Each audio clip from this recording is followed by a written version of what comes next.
Quintal में एक प्रसंग आता है कि कंठः स्तंभित बाष्पवृत्ति कलुषश्चिंता जडम दर्शनम।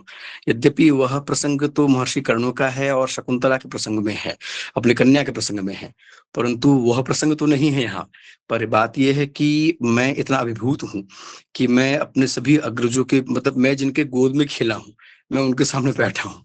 ये मेरे लिए बड़ी बात है। आ, आ, शरदिंदु गुरुजी जो है, वैसे नाम ऐसे नहीं लेते हैं, गुरुजी जो है हमारे, गुरुजी के सामने मैं उनसे मतलब मैं उनके गोद में खेला हूँ, मैं ये कह सकता हूँ।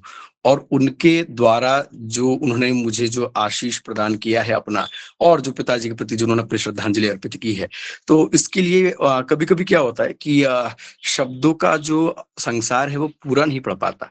क्यों? क्योंकि कहते हैं ना कि रसो वैसह। तो जब रसो वैसह तो शब्द की जो चमत्कृति है वो वहां तक जा पाएगी या नहीं जा पाएगी, या हो सकता है कि संभवतः मेरी वो योग्यता नहीं है कि मैं उस योग्यता के साथ जा सकूं। इसलिए मैं बस प्रणति निवेदन ही करूंगा। और अतिकाल की बात है तो अतिकाल क्या कहना है, और शब्दों की अपेक्षा कुछ बात है। एक बस दो तीन पंक्तियां बस कहूंगा कि जैसे जब भी पिताजी का नाम आता है तो ऐसा हो नहीं सकता पिताजी के ही शब्दों में कि अगर उनका नाम आए और उनके गुरुवर श्रद्धेय महामहोपाध्याय पदवी विभूषक पंडित गोपीनाथ जी कविराज जी का नाम ना आए।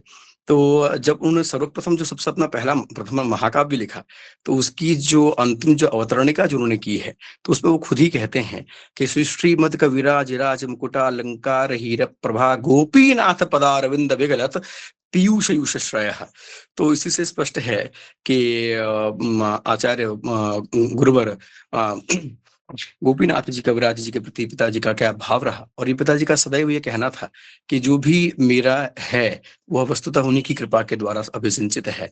और इसके साथ साथ यह भी विषय है कि एक पंक्ति पिताजी सदैव कहा करते थे कि अध्यात्म विज्ञानयो हो सम्मेलनम संस्कृतम। तो अधिक शब्द नहीं कहूंगा, मेरे पास शब्दों का मतलब भंडार भी नहीं है,